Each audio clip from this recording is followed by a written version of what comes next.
Haideți să deschidem Biblia la Isaia, capitolul 9. Deja suntem introduși în atmosfera asta de sărbătoare. Odată prin luminile care s-au aprins imediat la 1 decembrie, apoi prin freamătul cumpărăturilor și a cheltuielilor banilor care au început deja și prin foarte multe alte lucruri, mă gândesc că poate ar trebui să înceapă sărbătoarea cu adevărat în inimile noastre. Haideți să ascultăm acest pasaj din Isaia, capitolul 9, începând cu versetul 1 la versetul 7. Pagina 689. Totuși, întunericul nu va împărăți veșnic pe pământul în care acum este necaz. După cum în vremurile trecute a acoperit cu o cară țara lui Zabulon și țara lui Neftali, în vremurile viitoare va acoperi cu slavă ținutul de lângă mare, țara de dincolo de Iordan, Galileea neamurilor. Poporul care umbla în întuneric vede o mare lumină. Peste cei ce locuiau în țara umbrei morții răsare o lumină. Tu înmulțești poporul, îi dai mari bucurii și el se bucură înaintea ta cum se bucură la seceriș și cum se veselește la împărțirea prăzii. Căci jugul care apăsa asupra lui, toiagul care îi lovea spinarea, nuiaua celui ce le asuprea, le-ai sfărâmat ca în ziua lui Madian. Căci orice încălțăminte purtată în învălmășeala luptei și orice haină de război tăvălită în sânge vor fi aruncate în flăcări ca să fie arse de foc. Căci un copil ni s-a născut, un fiu ni s-a dat și domnia va fi pe umărul lui. Îl vor numi minunat, sfetnic, Dumnezeu tare, Părintele veșniciilor, Domn al păcii. El va face ca domnia lui să crească și o pace fără sfârșit va da scaunului de domnie a lui David și împărăției lui. O va întări și o va sprijini prin judecată și neprihănire, de acum și în veci de veci. Iată ce va face râvna Domnului oștirilor. Amin. Vă invit cu mult respect să vă reașezați.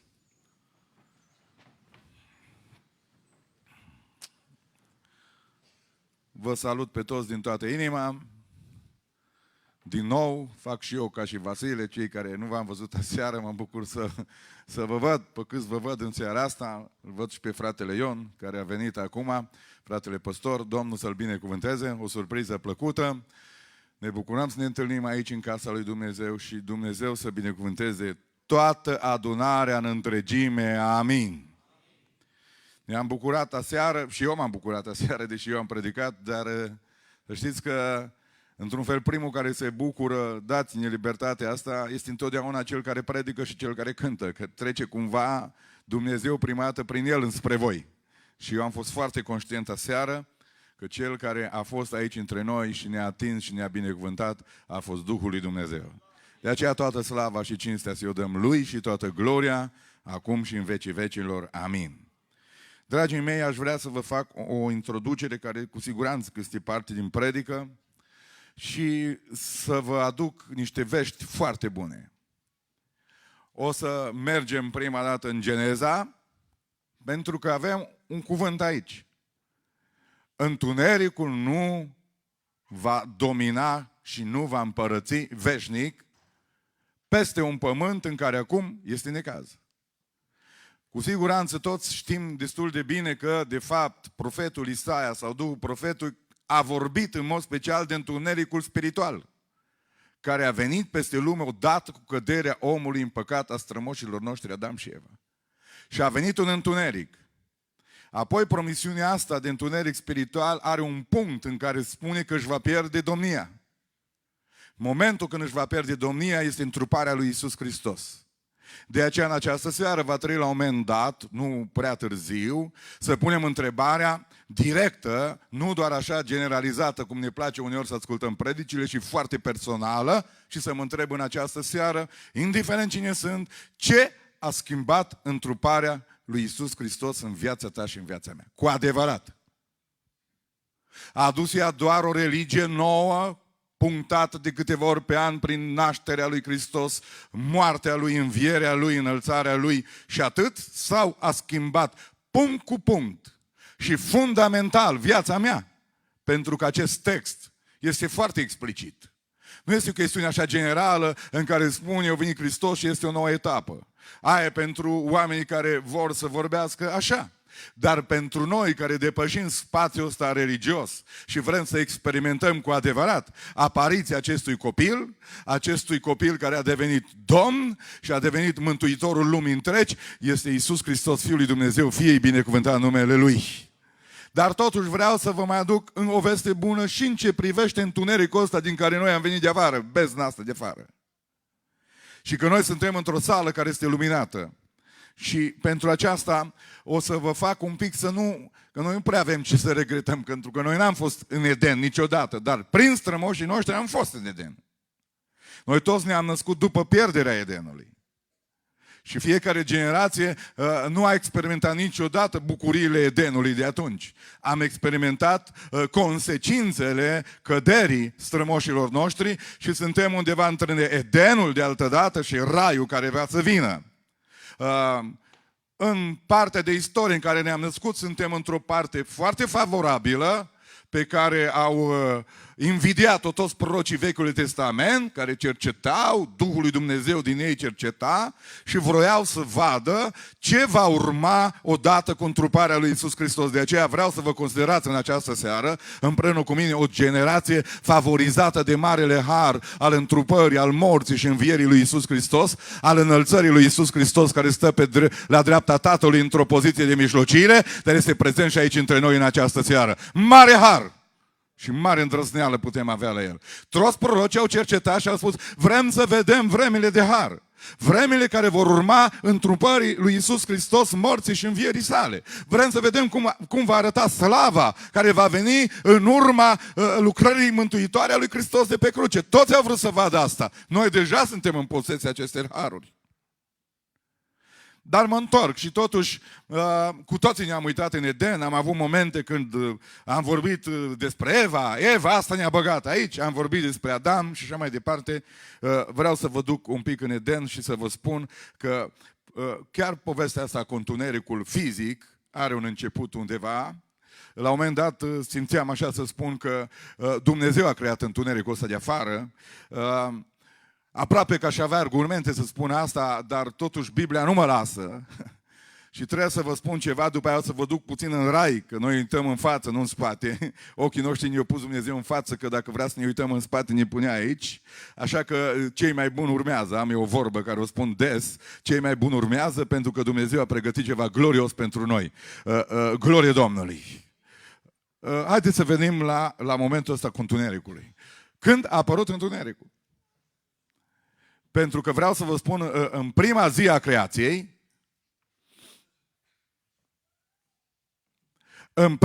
creației, Dumnezeu a făcut ceva. Spuneți ce a făcut Dumnezeu în prima zi a creației. Ce a zis Dumnezeu? Să fie, mai tare, să fie lumină. Și a fost lumină. Asta înseamnă că era cam întuneric. Și Dumnezeu a făcut lumina. Noi nu știm foarte repede, așa cum e cu multe lucruri în viață, nu știm să prețuim lumina numai dacă cineva acum ar trage de undeva heblonul ăla sau cum îi zice și ne-ar lăsa pe întuneric într-o fracțiune de secundă și după aia deodată am spune, bă, e întuneric. Noi prețuim lumina și nu ne dăm seama cât de valoroasă e numai dacă ne-ar izbi întunericul. Dar avem lumină aici, slavă lui Dumnezeu. Dumnezeu a zis să fie lumină pentru că era întuneric. Asta a fost prima zi de creație, lumina. Dar între versetul 1 și versetul 2 există ceva care scrie cam așa.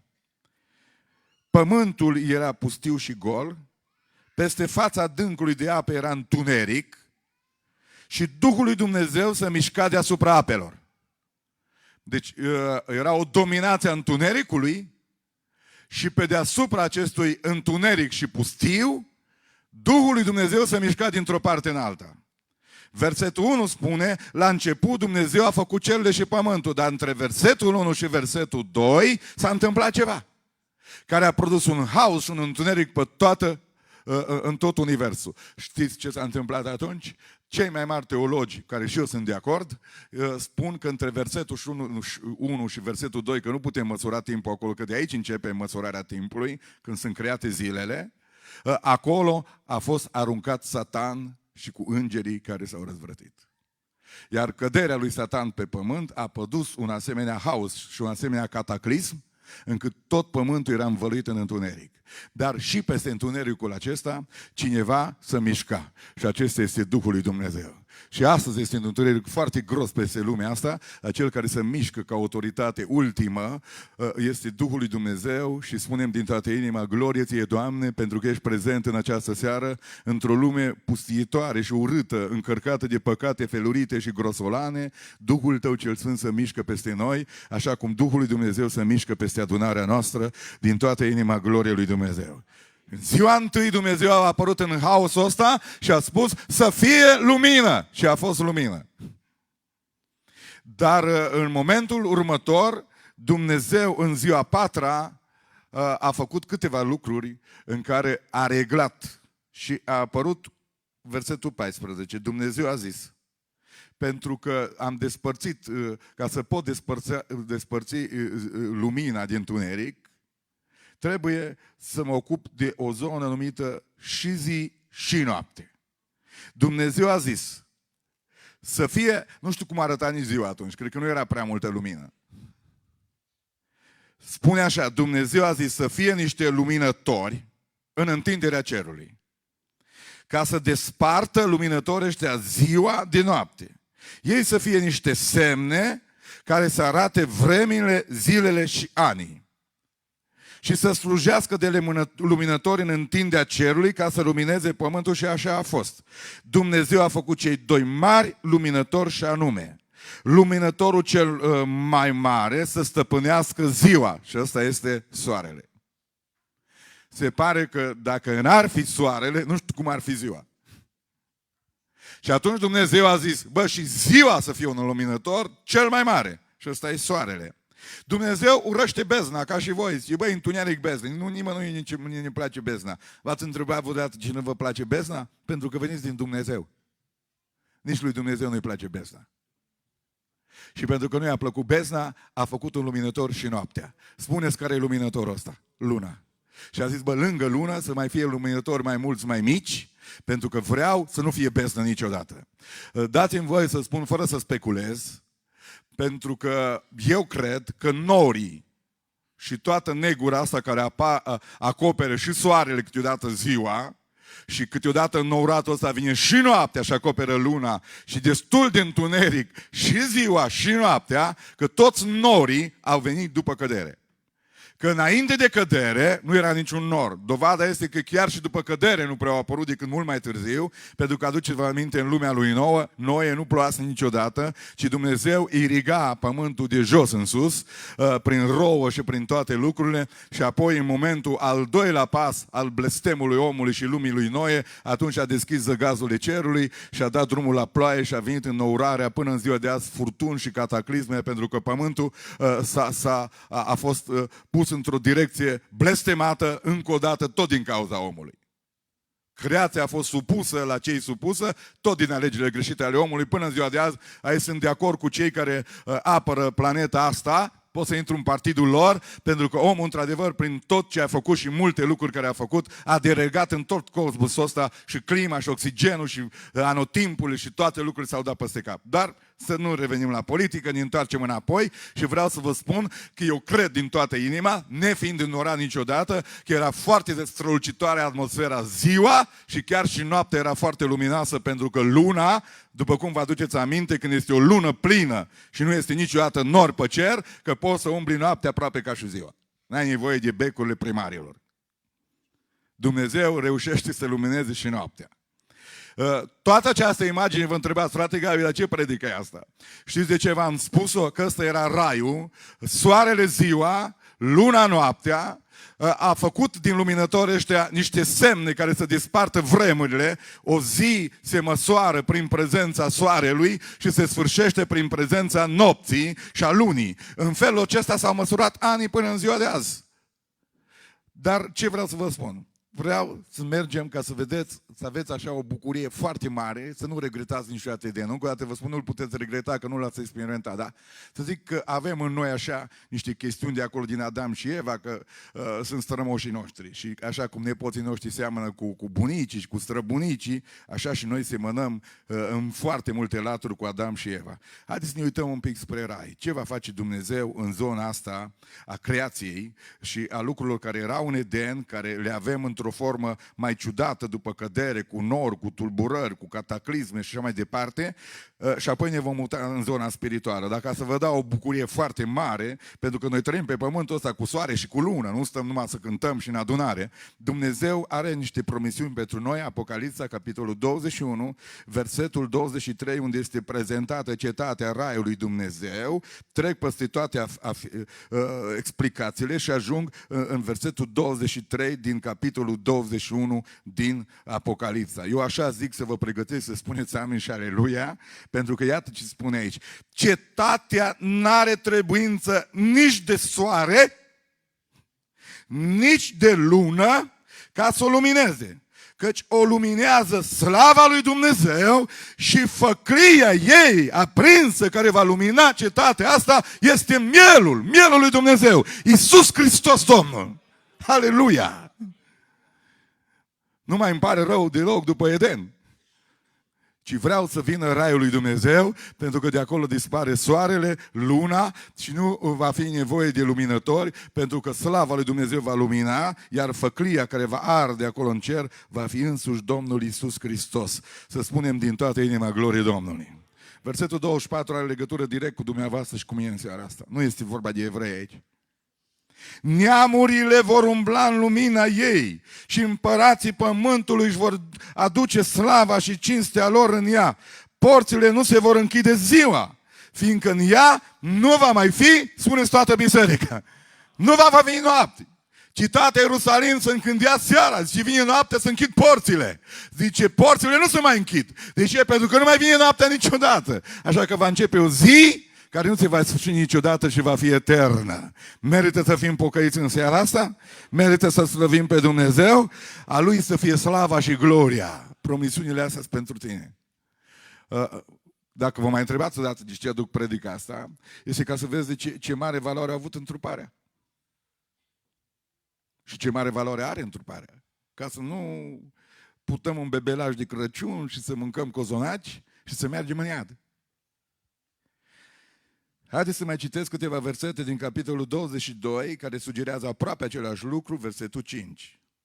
Acolo nu va mai fi noapte și nu vor mai avea trebuință nici de lampă. Aici atacă și prezintă și becurile care le-au creat Dumnezeu oamenii mai târziu, că erau deștepți. Lampă, becuri, neoane, acum mergem mai departe spre LED-uri și cine știe unde vom ajunge. Nici lampă, nici de lumina soarelui, pentru că Domnul Dumnezeu îi va lumina și, atenție, dispar măsurătorile. Pentru că în Eden o zis să fie despărțită ziua de noapte și astfel ziua întâi, ziua a doua, ziua a treia, ziua a patra, ziua a cincea, ziua a șaptea și numărătorile anilor sunt până la noi în această zi. De acolo nu va mai fi lumină și nu va mai fi noapte, dispare timpul. Nu se mai măsoară timpul, ieșim în afara timpului. De ce? Pentru că Dumnezeu îi va lumina și vor împărăți în vecii vecilor. Timpul dispare. Vă pun o întrebare retorică în seara asta. Câți dintre dumneavoastră vă doriți să ajungeți acolo în împărăția asta și în cetatea asta? Vă rog să țineți mâna ridicată sus.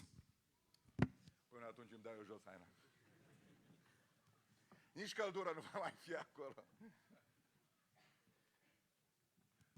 Și bărbații, nici transpirație, pentru că acolo vom fi cu trupuri noi, nesupuse putrezirii și morții. Așteptați ziua aia? S-a pus o întrebare în seara asta. Așteptați răpirea Domnului? Așteptați sunetul de trâmbiță? Mă întreb dacă l-așteptați mai mult decât creația. Suntem într-o competiție cu pământul și cu toată creația. Ați știut asta? Dar ce, bă, creația asta are treabă cu Dumnezeu? Mare treabă. Romani, capitolul 8, versetul 19. Aici este scris firea, dar citiți mai în jos că este tradus, care înseamnă creația. De aceea și creația versetul 19, așteaptă cu o dorință înfocată. Mă uit câteodată la pocăiți și nu ne putem bate cu brazii. Brazii fac parte din creație, ștejarii fac, ca să vă aduc aminte din România, stejarii fac parte din creație, pietrele fac parte din creație, câmpurile fac parte din creație. Zice, creația așteaptă creația, am sărit, așteaptă cu o dorință înfocată descoperirea fiilor lui Dumnezeu. Căci creația a fost supusă deșertăciunii nu de bunăvoie, ci din pricina celui care a supus-o, cu nădejdea însă că și ea va fi izbăvită de robia stricăciunii, ca să aibă parte de slobozenia slavei copiilor lui Dumnezeu. Dar știm că până în ziua de azi, adică în marțea aceasta, aici în Liț, toată creația suspină și suferă durerile nașterii.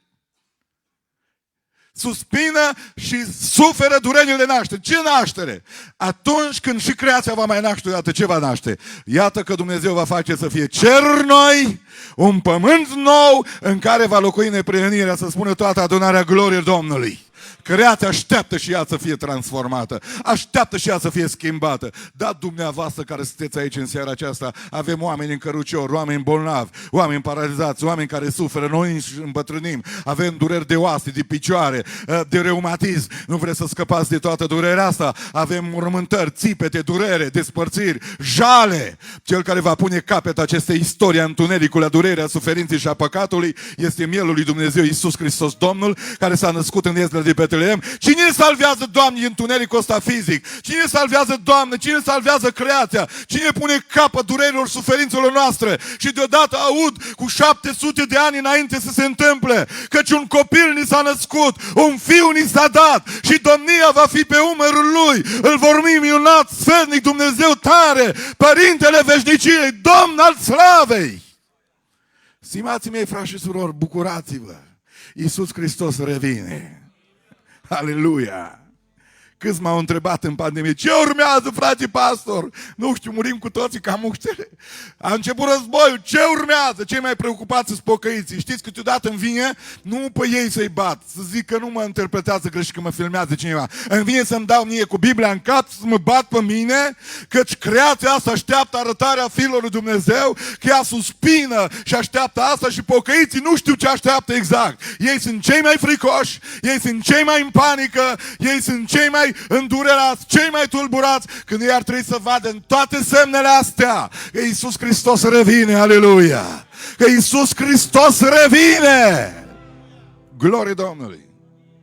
Am citit nu de mult pentru că o trebuie să și predic din Fapte 26 cu naufragiul lui Pavel și zice că după ce o primi mesajul profetic că o să fie salvați, am spus puțin aseară, niciun fir de păr din cap nu se pierde și Dumnezeu va fi de partea lor și vor ajunge pe țărm și așa mai departe, zice că marinarii o băga niște stângeni din aia în apă și o văzut că o dat de fund. Și odată erau vreo 50 de stângeni, s-au dus un pic corabia mai în jos, zice 30. Și zice, asta, măsurătoarele astea ne fac să înțelegem când ne apropriem de pământ. După ce mai avut nicio nădejde să scape, zice, măsurătorile spun că ne apropiem de un țărm. Și zice, așteptau să dea peste o bucată de pământ. Și așteptau să se facă zi. Bă, măsurătorile pocăiților, a marinarilor. Pocăiții și predicatul să fie niște marinari. Pentru că noi conducem destinul acestei lumi spre o direcție precise, înspre gloria lui Dumnezeu. Și măsurătorile care le facem trebuie să ne spună tuturor că ne apropiem de țărm. Că țărmul e tot mai aproape de noi și așteptăm să se facă ziua. Ziua împărăției lui Dumnezeu, ziua gloriei care nu va avea niciodată sfârșit și cel care va domni și va stăpâni în ea și noi împreună cu el este Iisus Hristos, Fiul lui Dumnezeu. Să spunem din toată inima gloria lui Dumnezeu. Glorie Domnului! Glorie Domnului! Deci când m-am uitat la toată imaginea asta, am zis, Doamne, nu-mi pare bine că am trec prin toată istoria asta ca și consecințe a căderii lui Adam și Eva. Dar când mă uit la ce urmează și compar cu ce urmează cu Edenul și ce urmează comparat cu ce era în Eden, chiar îmi dau seama că planul lui Dumnezeu de mântuire și de salvare a omului care va fi crezut de oamenii care îl cred, va fi unul grozav.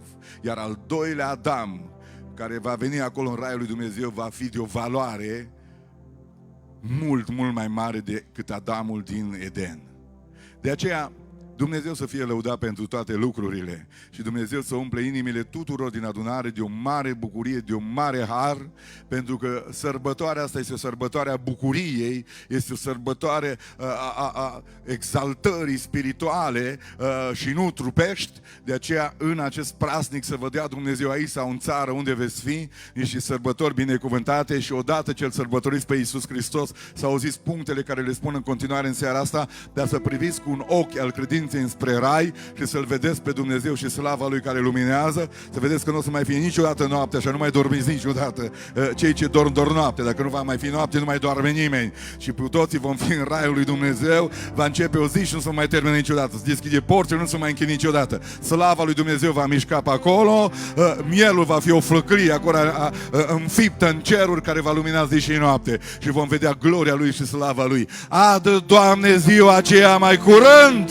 Vă mai întreb încă o dată, merită să fim pocăiți, dar pocăiți de ea de treabă.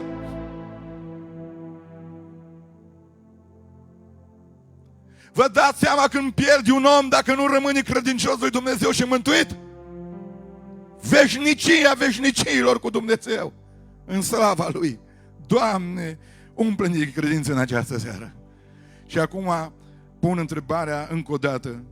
Ce a adus întruparea lui Iisus Hristos în viața mea și în viața ta? Dragii mei, în primul rând vreau să vă spun că întruparea lui Iisus Hristos reprezintă pentru mine și a adus în viața mea, și trebuie să te întreb fiecare în parte, sfârșitul domniei întunericului spiritual de data asta. L-a adus sau nu l-a adus? Pentru ce să fim pocăiți? Să fim diferiți de ceilalți la înfățișare? E prea puțin. Întruparea lui Iisus Hristos a adus pentru fiecare din dumneavoastră și pentru mine posibilitatea ca domnia întunericului să se sfârșească. Așa că cel rău, cu tot întunericul lui, să nu mai aibă posibilitatea să domnească asupra ființelor și a inimile noastre. Pentru că prin întruparea lui Hristos, El a călcat în picioare toată puterea întunericului și a ieșit biritor asupra ei, pentru că Cel care este lumina lumii este Iisus Hristos, Fiul lui Dumnezeu. Haleluia! Și întreb în seara asta, în mintea ta și în viața ta domnește întunericul sau lumină? Dacă întruparea lui Iisus Hristos nu a adus numai becuri și braz, dacă câteodată zic, bă, mai bine să ai un brad în casă, plin de lumini, să te uiți la el și să vezi în luminile alea, bă, cum sunt luminile în brad. Și luminează și scânteie și le văd toți. Bă, cum sunt luminile pe casă și pe garduri și le vezi. Așa trebuie să fie lumina lui Hristos în bradul inimii mele, vizibil. Hristos a adus posibilitatea până întruparea Lui ca întunericul păcatului și mizeria din lumea asta să nu mai domnească în inimile noastre. Să spunem din toată inima glorie Domnului. Fiecare om care se naște pe planeta asta are posibilitatea, datorită întrupării lui Iisus Hristos, țineți minte asta, să vadă lumina, pentru că Iisus Hristos este lumina lumii. Aleluia! El, spunea Ioan în debutul Evangheliei sale, botezătorul, nu eu sunt lumina, eu am venit să vorbesc despre lumină. El este lumina. El era înainte de mine și eu nu sunt vrednic să-i dezleg cureaua încălțămintei. De aceea când El va veni, va lumina pe orice om care se va naște pe planeta asta. Pe orice om venit în lume, lumina lui Iisus Hristos îi va da posibilitatea să o vadă. Orice om va vedea lumina lui Iisus. Spuneți toată adunarea gloriei Domnului. Ia mă întreb, ce vor fi cu copiii mei? S-au născut într-o lume coruptă, mizerabilă, cu homosexuali și lesbiene pe stradă. Nepoții dumneavoastră se nasc într-o lume șocantă. Fiica mea mi-a spus, Gabriela, ce se întâmplă în casa ei? Copiii mei îmi spun. În Occident lucrurile sunt depravate și sunt într-un hal fără de hal. Nu mai intru în detalii. Întunericul e din ce în ce mai gros. Și mă întreb, ce vom face? Iisus este lumina. Aleluia! Iisus este lumina și El se va arăta. Orice copil al meu, al tău, nu vă temeți. Stimați pocăiți, nu vă temeți! Stimați pastori, nu vă temeți! Predicați-L pe Hristos! Predicați adevărul! Proclamați adevărul! Trăiți adevărul! Experimentați adevărul! Iisus Hristos este Domnul! Iisus Hristos este lumina! Iisus Hristos este calea, adevărul și viața. Iisus Hristos este învierea și viața. Iisus Hristos este păstorul cel bun. Iisus Hristos este pâinea vieții. Iisus Hristos este apa vie. Aleluia! Ce să fac Crăciunul? Să-ți aduce aminte că domnia întunericului s-a sfârșit când Iisus Hristos s-a născut în ieslea Betlehemului. Împăratul a venit și magii s-au închinat înaintea lui. Și cerul a zis: nu vă temeți! Azi vă aduc o veste bună! Astăzi în cetatea lui David vi s-a născut un mântuitor! Vi s-a născut un salvator! Oameni buni, nu vă temeți! Numele Lui este Iisus Hristos, Domnul! Să spună toată adunarea! Amin! Amin! Și cei ce nu pot vorbi să spună în inimă: amin!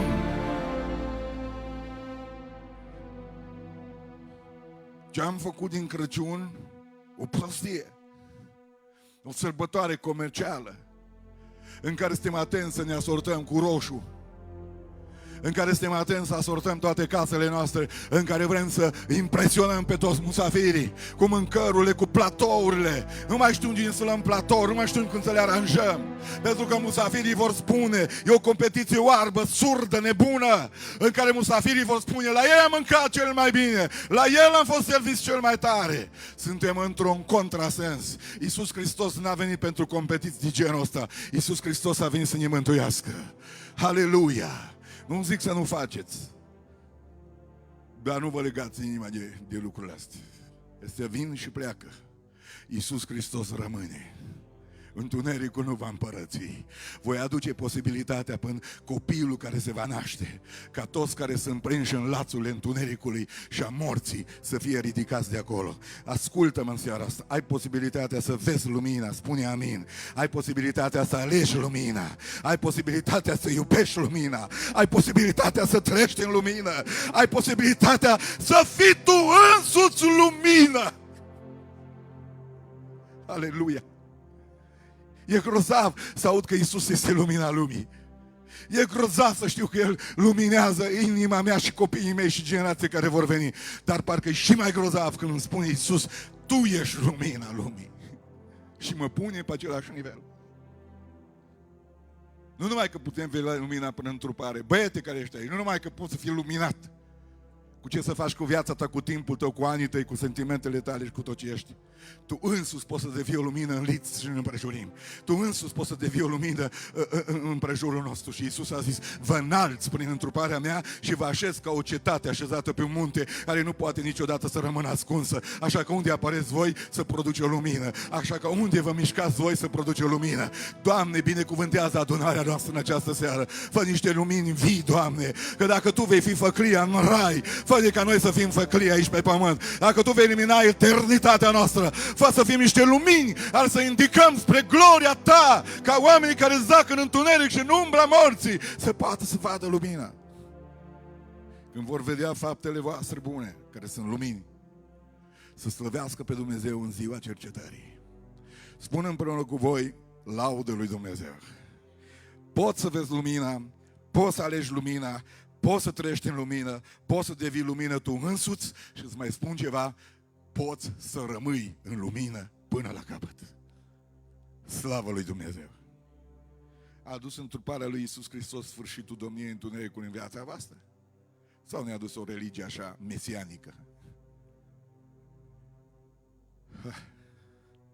Doamne, nu Te rog nimic în seara asta mai mult decât dă-ne înțelepciune ca să înțelegem exact ce ai adus prin întruparea Ta. Un al doilea lucru care vreau să-l spun este faptul că întruparea lui Iisus Hristos trebuie și a adus posibilitatea, zice, cei ce trăiau acolo în umbra morții văd lumină. 2. Cei peste care era ocara. Întruparea acestui copil va aduce posibilitatea ca în loc de ocară, peste persoane, peste familii, peste națiuni, ocara asta va fi dată la... Există posibilitatea ea se dă numai la alegere. Dar dacă îl alegi pe Iisus Hristos și crezi în Cel întrupat, ocara se dă la o parte și în locul ocării apare slava. Spuneți amin. Este o cântare pe care generația tânără o cântă, o cântare de închinare. Zice, tu mi-ai luat rușinea și mi-ai dat slava. Că până la urmă, ce aduce printre altele păcatul în viața mea și în viața ta? Și eu vă spun, ocara și rușinea. Umilință. Profetul spunea din partea lui Dumnezeu, zice, păcatul, când vorbesc de națiuni, păcatul este rușinea popoarelor. Psalmul 1 spune, cel care este încărcat de păcat, ocara și blestemul păcatului este peste el într-o asemenea măsură, este atât de umilit, că acest păcătos, dominat de păcat, nu poate ținea capul sus în adunarea lui Dumnezeu. Ori de câte ori mergem ca pastori și întâlnim oameni și păcatul e în viața lor și vor să mărturisească, n-am văzut până azi pe nimeni care vrea să pocăiască cu adevărat, că de aia și ne invită acolo să stea cu capul sus. N-am văzut pe nimeni. Nici eu, când m-am mărturisit, n-am stat niciodată cu capul sus. Tot timpul, când vrem să ne mărturisim păcatele și de stai pe scaun, oamenii care vorbesc stau cu mâinile așa. Tu ești pastorul, stai în dreapta lui sau în fața lui, tu stai drept. El stă cu capul plecat, el nu poate nici să te privească în ochi. Pentru că ce urmează să spune este, domnul pastor, vreau să vă spun ce s-a întâmplat în viața mea. Și tot timpul cu ochii în pământ și tot timpul lacrimile lor niciodată nu curg pe piept, tot timpul curg jos. De fiecare dată când mă rog pentru oameni și să prăbușesc jos și le-am spus, și în vara asta când am mers cu speranța, nu vă prăbușiți aici că e beton, nu vă prăbușiți aici că e zgură pe pista de pe stadioane, nu te prăbuși aici flăcăule, am zis unuia, că-s bolovani, pentru că frații au făcut acolo un loc să poată să te intre și s-a aruncat cu genunchi în pietre, avea pantaloni scurți și acolo a stat cu capul plecat, există o imagine pe internet, cu capul plecat între pietri, pentru că cineva i-a furat demnitatea, fie cineva i-a furat bucuria de a sta cu capul drept, cine păcatul? Diavolul, întunericul. Și copiii dumneavoastră care fac prostii și rele, când vin în fața voastră și sunt conștienți că au greșit, tot timpul stau cu capul plecat. Niciodată nu te preocupi în ochi. Sentimentul și culpabilitatea vinovăției îi stă să stai cu capul plecat. Te duci tu să ridici capul și spui ce trebuie să-i spui. Zice, ocara va avea un final. Întruparea acestui copil, domnia va fi pe omărul lui și întruparea mea va șterge și va duce posibilitatea să piară orice ocară, ca să puteți să stați cu capul sus până în ziua judecății. Și în adunarea lui Dumnezeu, Sfinții lui Dumnezeu stau cu capul sus, pentru că prin pocăință, prin iertare și pânduire, Dumnezeu ne-a dat o haină curată, Dumnezeu ne-a dat o viață curată, Dumnezeu ne-a dat o demnitate de fii și fiice ale Dumnezeului celui preanalt. Aleluia! Glorie ție, Doamne! Trebuie să contrazic cu grămadă de mentalități care au fost de multe ori printre pocăiți, care au zis, după că a plecat nu tare sabia, am făcut din pocăință un fel de slugi care nu avem niciun viitor, nicio perspectivă. S-a făcut din pocăință adevărată o prăbușire interioară, niște oameni triști tot timpul. Și a zis, ăsta este drumul, nu e ăsta drumul. Diavolul ne umilește, diavolul ne ține cu capul plecat.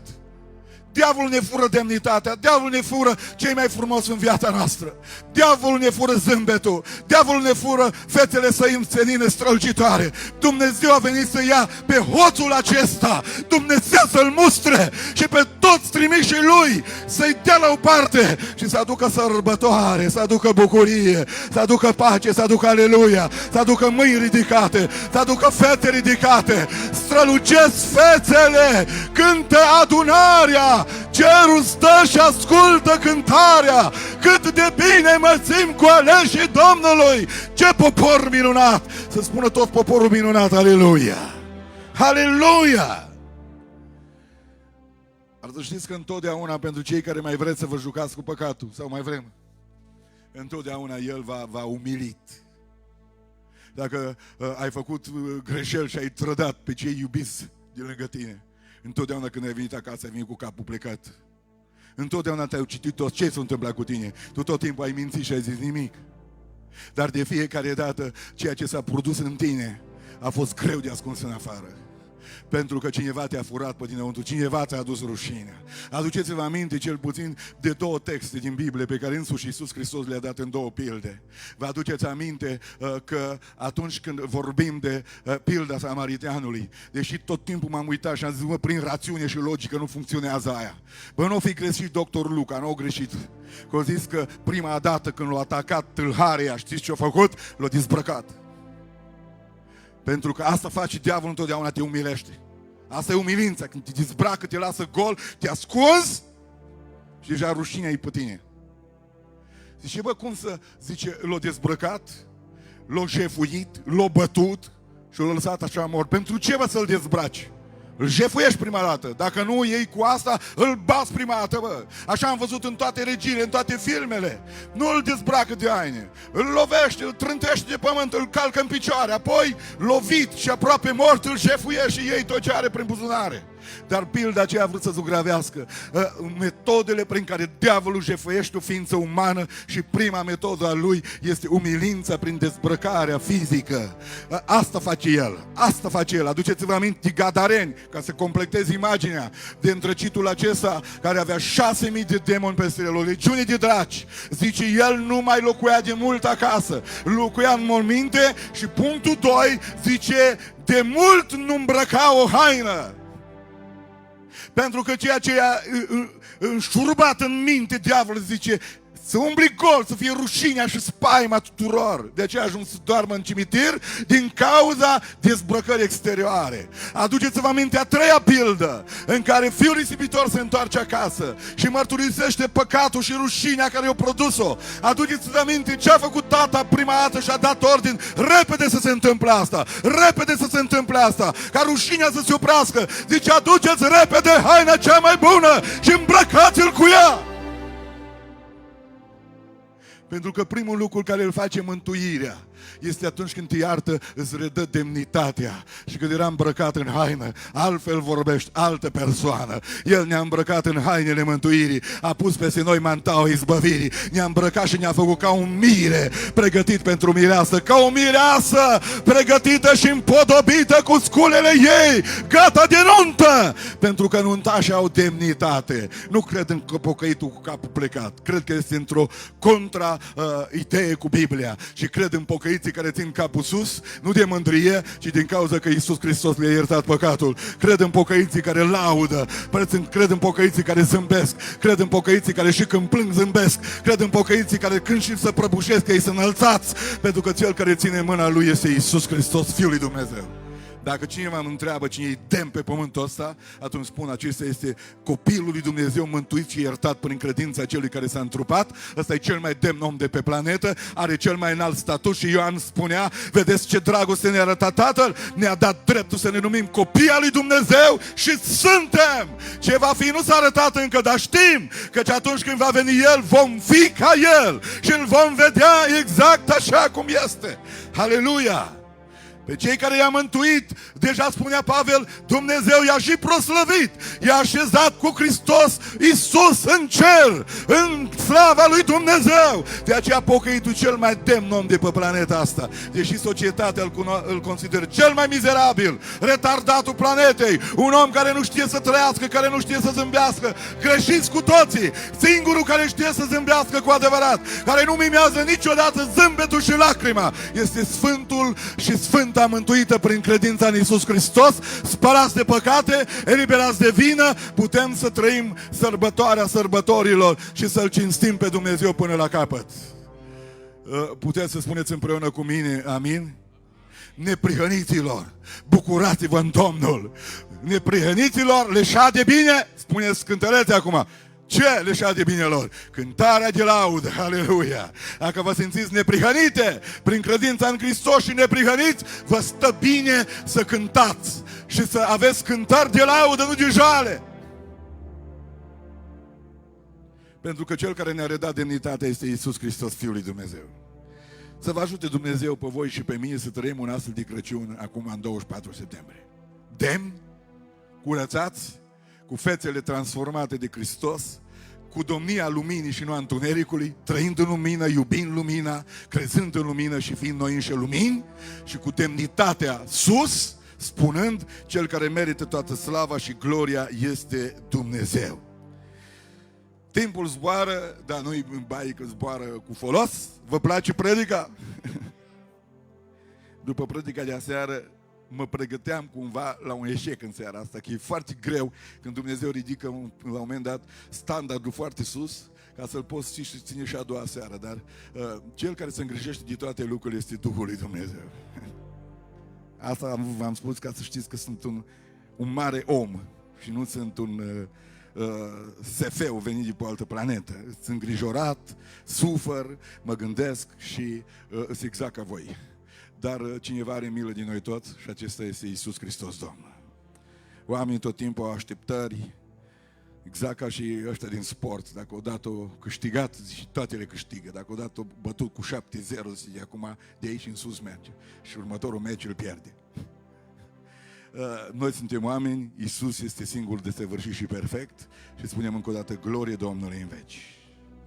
Ce-a mai adus întruparea lui Iisus Hristos? Ce posibilitate și ce experiențe? Zice, există ceva aici care până la întrupare funcționează. Există niște conducători tirani și aspri care domnesc peste oameni. Există niște conducători religioși, o să vedeți, care pur și simplu apasă și pune juguri pe ei. Toiagul care reprezintă autoritatea îi cârmuiesc într-o zi cu dictatură și fac din oameni sclavi. Dar întruparea lui Iisus Hristos va aduce un alt fel de domnie și va aduce în lume altfel de conducători.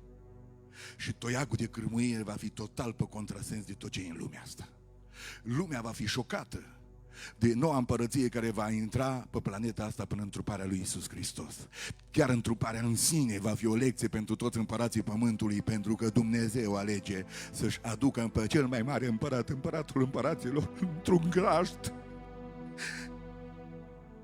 El care a făcut lumea asta a fost refuzat de toți. Putea să o mistuie.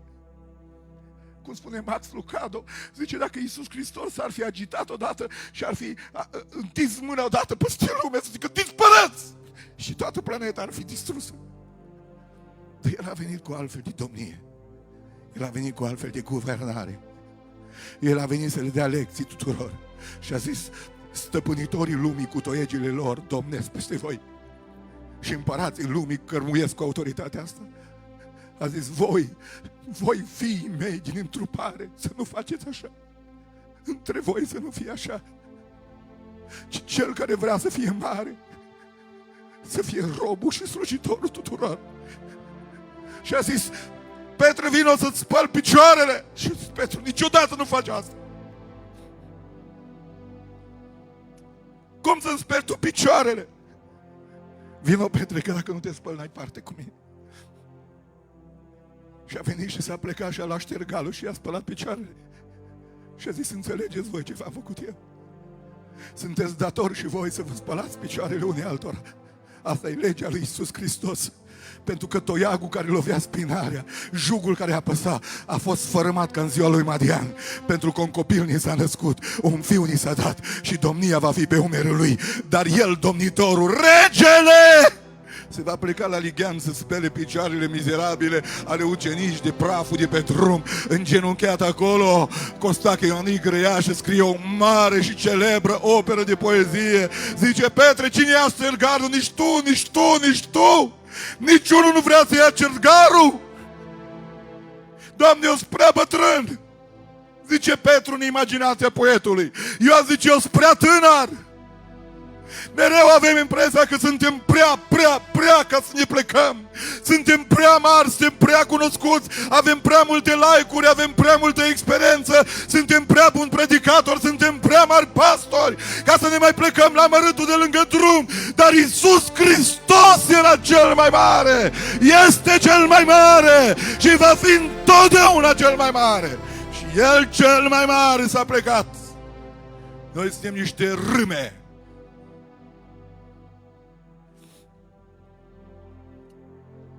Atunci când David a avut ocazia să-l pironească pe Saul, adversarul lui de pământ, în noaptea aceea, în peștera Engedi. Și când omul de lângă el a zis: Dumnezeu ți l-a dat în mână, David, fă ce-ți place, Dumnezeu ți l-a dat în noaptea asta. Zice: nu, eu reprezint și profețesc prin mine însumi venirea unui împărat care va duce o altfel de guvernare. Guvernarea iubirii, guvernarea dragostei. Să toarne Dumnezeu în acest praznic dragoste pentru toate, peste toate bisericile. Să ducă Dumnezeu smerenie peste toți păstorii, peste toți conducătorii, peste toți liderii, pentru ca legea lui Hristos să vină în viețile noastre. Să spunem toată adunarea: glorie Domnului. Ne scoatem ochii unii la alții. Suntem tot timpul adversari în loc să fim frați. Toiagul meu va însemna: fiecare trebuie să privească pe aproapele său mai presus decât sine. E complicat? E mai ușor cu bâta. E mai ușor cu parul. E mai ușor să-ți scoți soția afară din casă când te enervează. E mai greu să scoți demonul urii din inima ta ca să nu te mai enervezi. Și să poți să zici: nu e nimic, dragă, te iert că Dumnezeu și Hristos ne-a învățat o altă lege. Toiegele trebuie schimbate. Nu Madian domină, Iisus Hristos domină. Nu autorități și dictatori, ci smerenie și dragoste. Spuneți toată adunarea: amin. Nu că sună bine, ci pentru că ăștia trebuie să fim noi. Înainte să-mi cer mie asta, trebuie să faci tu asta. Înainte să le cereți pastorii să facă asta, fiecare trebuie să fiți asta. Pentru că toți care v-ați întrupat și credeți în întruparea lui Iisus Hristos și v-ați născut din nou din lumea Lui, trebuie să avem aceea standarde. Nu există standardele mai înalte și mai puține. Nu există, cum spun de multe ori în predici, nu există pocăință de mâna a doua. Nu există pocăință și creștini second hand. Că suntem în Anglia să vorbim engleză. Nu există așa ceva. Când fiul risipitor s-a întors acasă și vezi: bă, că este o haină cea mai bună, aia e pentru sfinți. Și este una lângă ea bună, dar nu e cea mai bună. A doua, bă, să-i o dăm lui că e de ajuns. Nici nu vrea mai mult. Nici nu a sperat că poate să atingă nivelul de rob, de argat. N-a cerut să fie fiu. A zis: pe mine povestea aia s-a încheiat cu fiu. Fă-mă ca pe unul din argați. Pleacă-ți mândria în seara asta. Dar când s-a apropiat, a zis tata: bă, haina cea mai bună. Pentru că nu există pocăit de mâna a doua.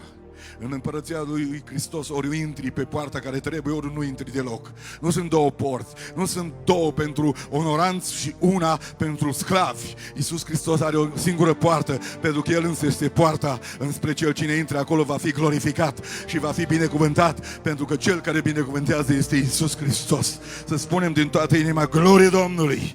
Glorie Domnului!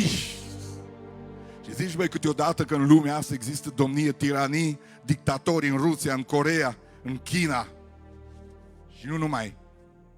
A fost și în România. Am prins că știm cum este o parte din noi. Dar să știți că cel mai grav este când stilul ăsta de conducere vine în zona credincioșilor. Vă surprinde? N-ar trebui. Luca, capitolul 11, versetul 46. Iisus Hristos, Fiul lui Dumnezeu, pe care îl onorez aici în adunarea Domnului în seara asta. Și spun: glorificat să fii Iisuse în veci. Domnul Domnilor și Împăratul Împăraților spune aici: vai și de voi, învățători ai legii, a răspuns Iisus, pentru că voi puneți pe spinarea oamenilor sarcini grele de purtat, pe care voi nu cu două degete, nici cu un deget nu le împingeți și nu le atingeți. Ăsta e un stil de conducere, în a pune greutăți și poveri pe spinarea oamenilor, să fie cu capul plecat. Dar întruparea lui Iisus Hristos a adus zdrobirea unui asemenea stil. Zice: jugul care l-a apăsat Nuiaua care îi lovea spinarea au fost sfărâmate ca în ziua lui Madian. De ce? Pentru că un copil ni s-a născut, un fiu ni s-a dat și domnia este pe umărul lui. Aleluia! Să spunem din toată inima gloria lui Dumnezeu. Umple-ne, Doamne, de dragoste, umple-ne, Doamne, de smerenie, umple-ne, Doamne, de lepădare de sine, umple-ne, Doamne, de o dragoste jertfitoare și iertătoare, pentru că Cel care a câștigat lumea asta este Iisus Hristos prin dragostea Lui. Amin. Poeții vremii spuneau, imediat după înălțarea lui Iisus Hristos, când a fost martirajul și cine erau aruncați la fiare acolo, unul din comentatorii și poeții vremii creștini a spus: Hristos și Cezar de fapt s-au întâlnit în arenă.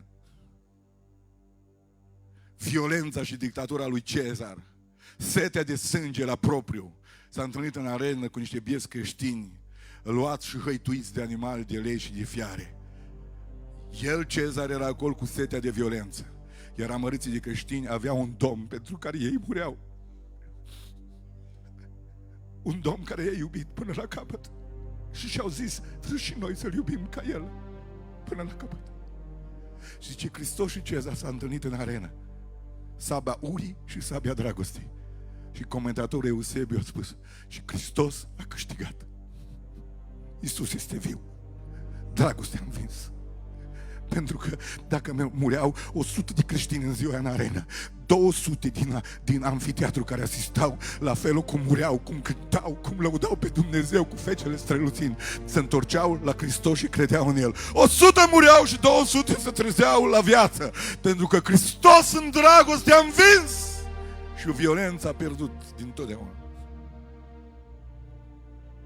Domnul să ne ferească de toate răutățile și de toate batjocoririle și de toate stilurile de batjocoritori și Dumnezeu să aducă seriozitate în adunări, seriozitate în familii și multă, multă dragoste. Spuneți împreună cu mine amin. Amin. Citeam într-una din zile, din Proverbe și mereu îl regăseam pe un personaj acolo. Personajul ăsta este batjocoritorul. Foarte des întâlnești batjocoritorul. După aia nebunul și după aia înțeleptul. Dar batjocoritorul e tot timpul prezent între cele două personaje. Și mi-am dat seama că e atât de multă batjocură în vremea asta prin adunări. Sunt atât de mulți oameni dispuși la batjocorire. S-au creat și site-uri. Nu vreau să le pomenesc aici. Dragilor, dacă mă vedeți, nu e niciun bai. Faceți și voi ce puteți. Dar să știți că batjocorirea copiilor lui Dumnezeu, batjocorirea creației în orice forma ei, nu o să vă fie simplu. Să știți că Iisus Hristos a fost batjocorit, Sfinții Lui au fost batjocoriți și batjocoritorul n-are un loc lângă tronul lui Dumnezeu. Că poți să iei greșeala unui frate de la predică, prins în elanul predicării, spunând un cuvânt aiurea, ca să-l expui pe internetul ăsta și să fie batjocorit slujitorul ăla de la un cap la altul. Vă rog să vă mai gândiți. Vă rog să vă gândiți serios că unii din voi sunteți fii de pocăiți.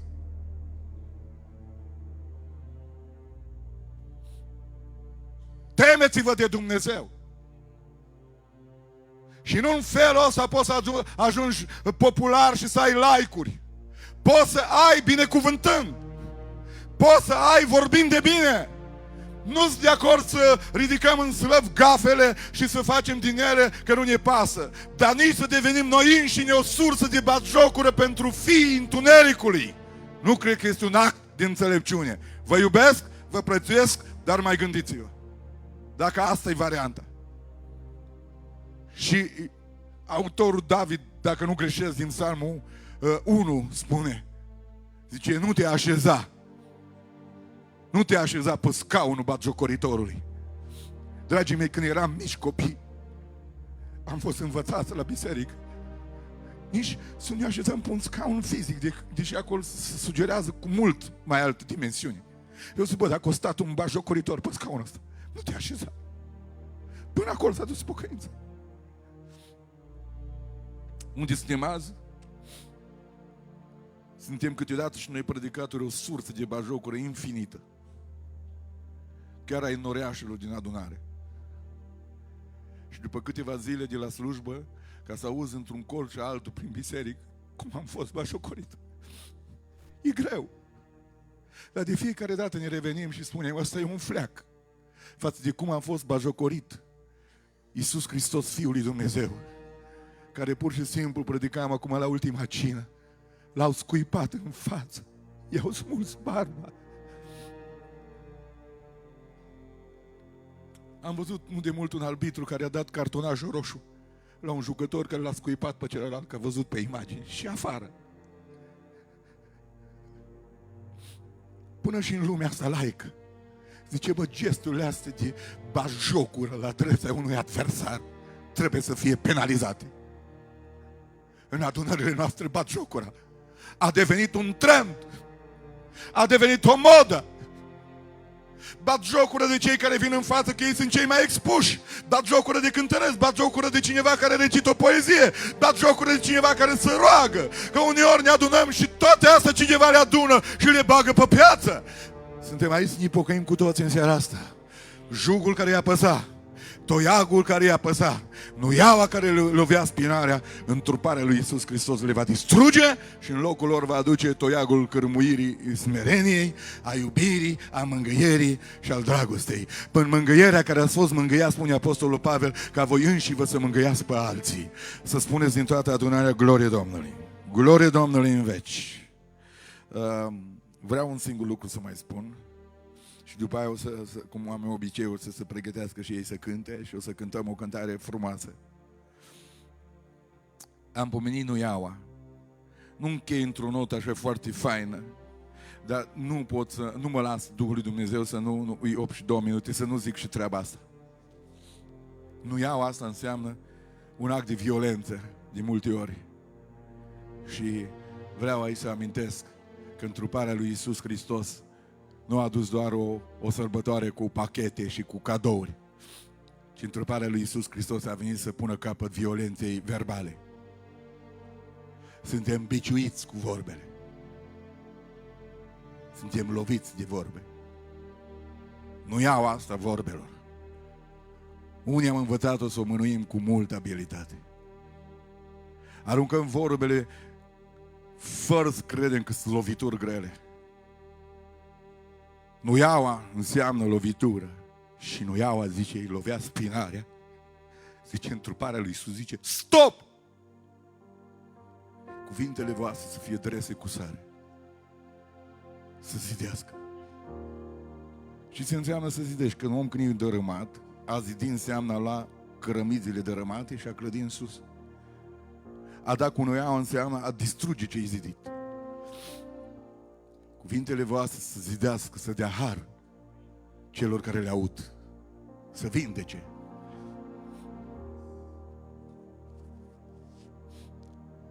Mereu trăim ca slujitori și eu trăiesc asta. Oamenii care sunt loviți și suferinți au nevoie atât de puțin. Au nevoie să-i întreb ce fac. Au nevoie să-i întreb cum îți mai merge. Au nevoie să-i întreb cum te descurci. Și în final au nevoie de un cuvânt de binecuvântare din partea ta și din partea mea. Astea sunt cerințele unei lumi aflate în suferință și în colaps. Și vă imaginați că uneori oamenii ăștia care au nevoie de întrebările astea sunt foarte aproape de voi și de mine. Și uneori sunt soțiile noastre. Cele care trag din greu și duc cu mare parte din povara familiei. N-au nevoie din partea noastră, bărbaților super ocupați. Să ne îndreptăm spre ele, nu iau asta a certării frecvente. N-ai făcut aia, n-ai făcut aia, n-ai făcut aia. Femeile astea sunt niște purtătoare de cruci de multe ori.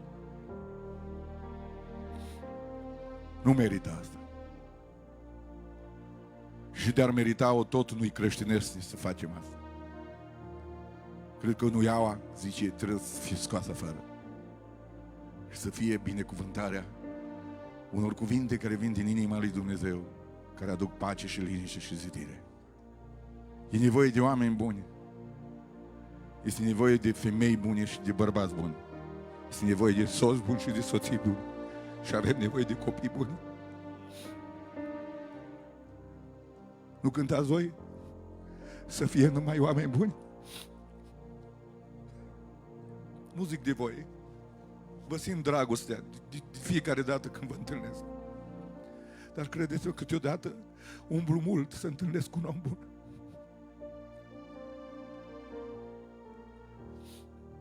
Care să nu-mi ceară, roagă-te pentru mine. Care să întreabă, bă, frate Gabi, ce mai faci? Mai poți? Poți să te ajut cu ceva? Asta zic că e un om bun.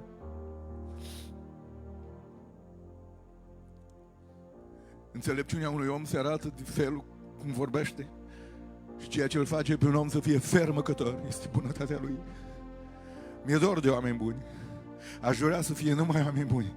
Cum ar arăta adunarea dacă am fi toți buni? N-ar fi ceva wow de neatins, ar fi un act de normalitate. De ce nu suntem buni? De ce nu putem să fim buni unii cu alții? Când Biblia spune, fiți buni unii cu alții, iertători. Binecuvântați-vă, că la aceasta ați fost chemați să binecuvântați, nu să blestemați. Violența asta verbală trebuie să-i deschidem ușa, nu știu care ușă, deschideți toate ușile imaginar și scoateți-o afară și să vină în locul ei bunătatea și binecuvântarea. Transmiteți mesaje de binecuvântare. Nu transmiteți mesaje cu două înțelesuri în care trebuie să stăm o oră să descifrăm ce ați vrut să spuneți.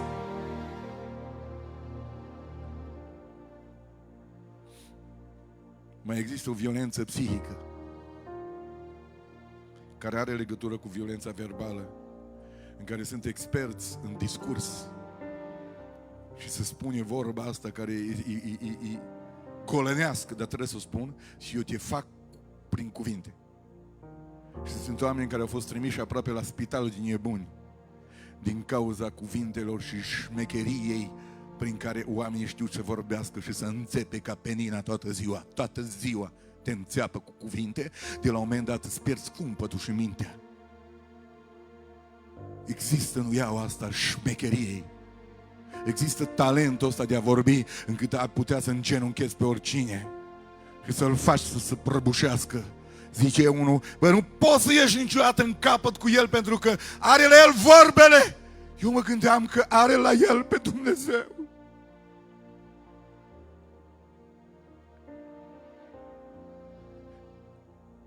Printre brazi și cozonaci, printre colinzi și colindători, mă întreb ce a adus întruparea lui Iisus Hristos în viața mea.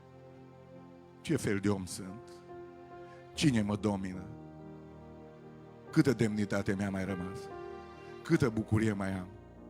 Mai strălucesc ca Moise, care coborându-se de pe munte nici măcar nu știa că fața îi strălucea ca soarele și a trebuit să poarte peste fața lui o mahramă ca să nu șocheze oamenii.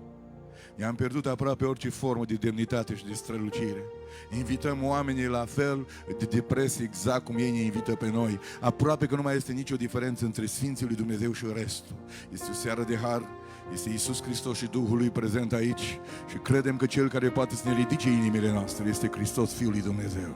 De aceea un mare har să coboare peste casele voastre, peste copiii voștri, peste nepoții voștri, peste familiile voastre și fie acest decembrie înfrigurat sau cald să aducă în inimile noastre bucuria Hristosului care s-a întrupat, care a mers la cruce, a învins toată puterea și domnia întunericului, a ieșit biruitor asupra tuturor forțelor răului prin cruce, s-a înălțat la cer, este la dreapta Lui și este gata să vină pe norii cerului. Măsurătoarele spun, Iisus Hristos se întoarce.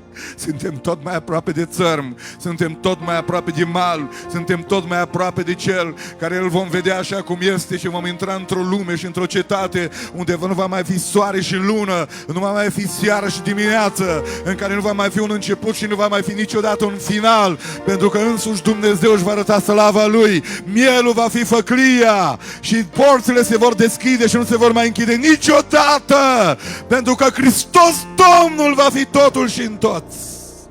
Stăm ridicați și ne lăsăm în mâna lui Dumnezeu și în mâna acestor cântăreți. Eu vă iubesc din toată inima mea, îmi închei intervenția aici și vă las în mâna celui care a câștigat toate lucrurile pentru fiecare dintre voi. Vă doresc sărbători binecuvântate, nu fără Cel care este centru și sărbătoritul, Iisus Hristos, Fiul lui Dumnezeu. Să cântăm și să glorificăm numele Lui în vecii vecilor. Amin.